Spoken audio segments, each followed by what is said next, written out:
कैसे एक रूखी बातचीत में फूकें जान। रूल नंबर 18, 19 और 20। कई बार आपके साथ ऐसा हुआ होगा कि आप एक समूह में बैठे हों और तब अचानक से सब लोग शांत हो गए हों, जैसे किसी के पास कुछ भी कहने के लिए नहीं हो। जब एक समूह में होते हैं तब तो इस स्थिति से निकलने के कई सारे तरीके हैं, लेकिन यदि आप अकेले किसी व्यक्ति से मिलने गए हैं और उस वक्त ऐसी परिस्थिति पैदा होती है तो वो आप दोनों को ही असहज कर देती है।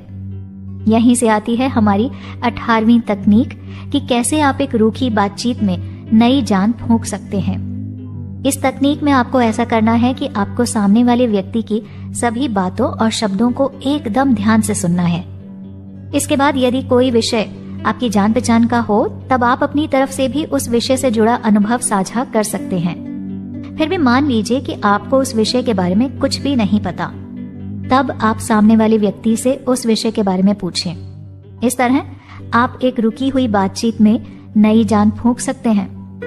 उदाहरण के तौर पर मान लीजिए कि यदि कोई आपसे कहता है कि उन्हें आइस हॉकी बेहद पसंद है।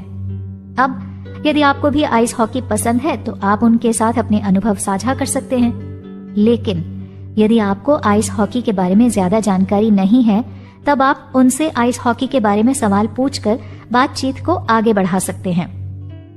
अब सवाल ये पैदा होता है कि इस बातचीत को जारी कैसे रखा जाए। तो इसके लिए हमारी अगली तकनीक आपके काम आएगी, जो ये कहती है कि जब भी आप किसी व्यक्ति से बात करें तो ऐसा सोचें कि कोई काल्पनिक स्पॉटलाइट आपके ऊपर है, और जब आप बोल रहे होंगे तब ये सोचिएगा कि ये स्पॉटलाइट आपके चेहरे पर है, और जब आपके सामने वाला व्यक्ति बोल रहा होगा तब सोचिए कि ये स्पॉटलाइट उसके चेहरे पर है। यदि स्पॉटलाइट आपके चेहरे पर अधिक समय तक रहती है तो ये मान कर चलिए कि उसकी रोशनी में सामने वाले व्यक्ति को आपका कहा कोई भी शब्द समझ नहीं आने वाला। इसीलिए आपकी कोशिश ये होनी चाहिए कि ये स्पॉटलाइट आपके चेहरे पर कम रहे और सामने वाले व्यक्ति के चेहरे पर ज्यादा। यहाँ हमारे कहने का ये मतलब है कि जब भी आप किसी से बात करें तो वो बातचीत केवल आपके इर्द गिर्द नहीं घूमनी चाहिए। इन सभी तकनीकों का इस्तेमाल करने के बावजूद हमें अब तक इस सवाल का जवाब नहीं मिला है कि हम किसी से बातचीत को आगे कैसे बढ़ाएं। आपको ये जानकर हैरानी होगी कि लगभग हर व्यक्ति को ये समस्या कभी न कभी देखने को मिलती है। कई बार हमारी मानसिक स्थिति ऐसी नहीं होती कि हम उसी वक्त कोई नई बात निकालकर उस व्यक्ति को बताएं। ऐसी स्थिति में ये प्रयास बिल्कुल न करें कि आपको कोई बात करनी जरूरी है। इसके बजाय आप ये जिम्मेदारी सामने वाले व्यक्ति को सौंप दीजिए। यही है हमारी 20वीं तकनीक, जो ये कहती है कि जब भी आप कोई नई बात ना सोच पा रहे हो तो सामने वाले व्यक्ति द्वारा की गई आखिरी बात को दोहराएं और उसके बारे में उनसे कुछ बात करें। इस तरह से आप अपनी बातचीत को भी आगे जारी रख पाएंगे। एक खुशनुमा बातचीत का माहौल कैसे बनाएं? रूल नंबर 21, 22 और 23। आपके साथ कई बार ऐसा होता होगा कि आपके द्वारा बताई गई किसी बात को लोग आपसे बार बार सुनना चाहते हो, या आपको किसी व्यक्ति की बताई बात सुनने का दिल करता हो। ये एक बेहद शानदार तकनीक होती है जिससे आप एक ही बात को दोबारा कहकर भी सामने वाले व्यक्ति को बेहद प्रभावित कर सकते हैं। इससे आपकी बातचीत का माहौल भी बेहद खुशनुमा बन सकता है। इस तकनीक का इस्तेमाल करने के लिए आपको अपनी कोई ऐसी पुरानी बात सामने वाले व्यक्ति से करनी होगी जिसमें आपके जीवन का कोई खास क्षण शामिल हो।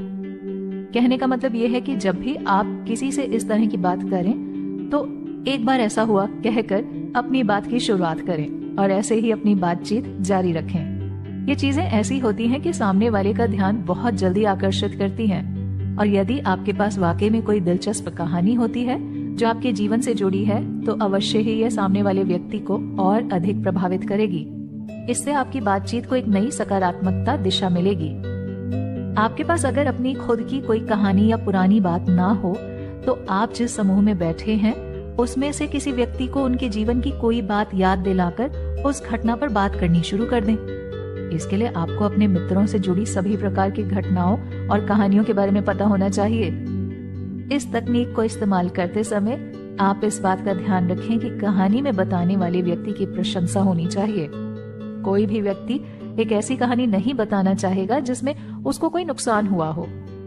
इस तकनीक का एक फायदा और है कि जब वो व्यक्ति पूरे समूह को अपनी कहानी बताने में पूरी तरह से मशगूल हो जाए तब आप उस बातचीत को छोड़कर आसानी से जा सकते हैं।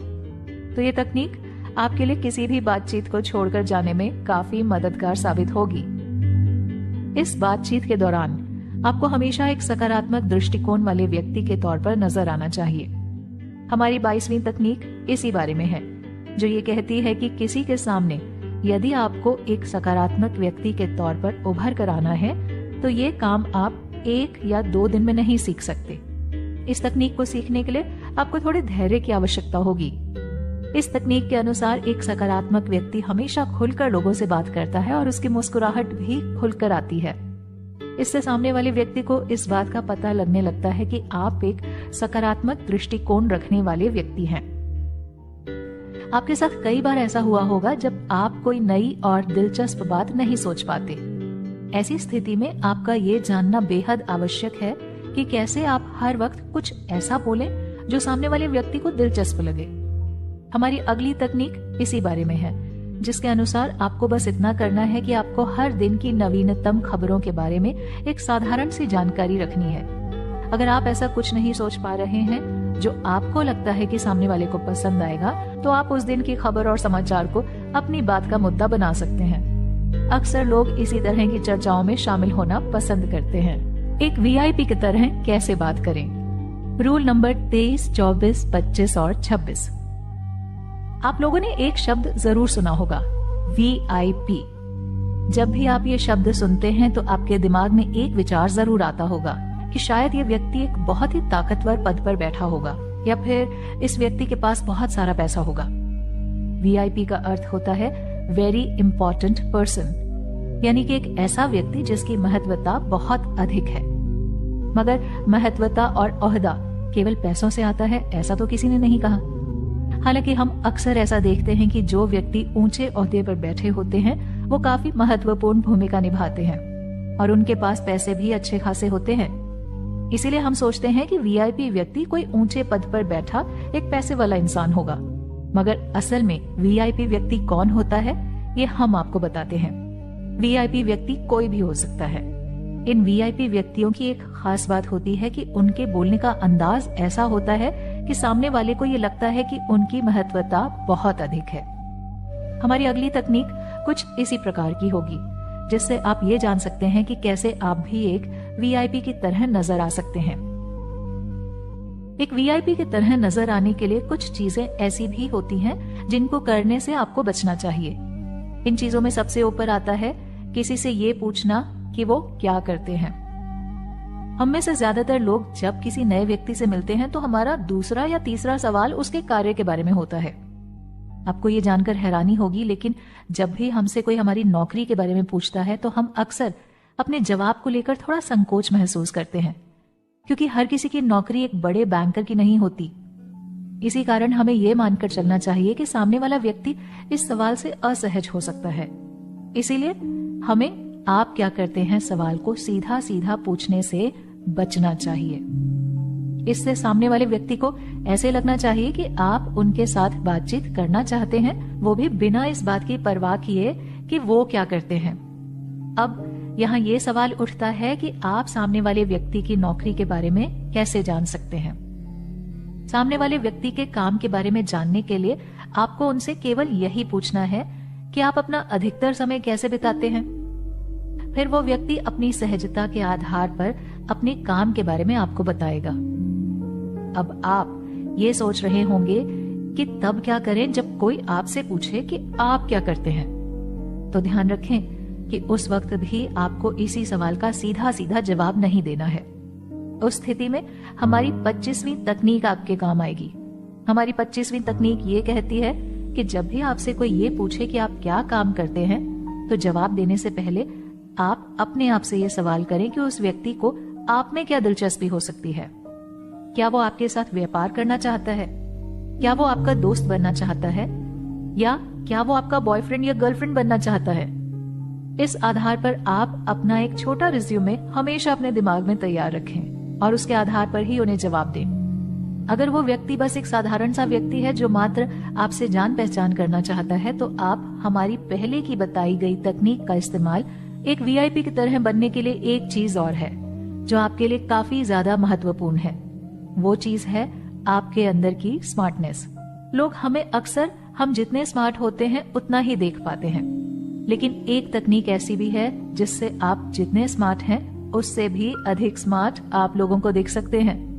इस तकनीक के अनुसार आप अपनी बोलचाल में इस्तेमाल होने वाले शब्दों को थोड़ा बदलिए। ये एक सोची समझी बात है कि जिस व्यक्ति के पास शब्दों का संग्रह अधिक बड़ा होता है वो व्यक्ति अक्सर एक बुद्धिमान व्यक्ति के तौर पर देखा जाता है। इसी कारण आप आमतौर पर जो भी शब्द इस्तेमाल करते हैं उन्हें आप दूसरे व अलग शब्दों से बदलने की कोशिश कीजिए। इससे थोड़े ही दिनों में आप इन शब्दों पर भी महारत हासिल कर लेंगे और जब अगली बार आप ये शब्द इस्तेमाल करेंगे तब आप एक बेहद स्मार्ट व्यक्ति के तौर पर उभर कर आएंगे।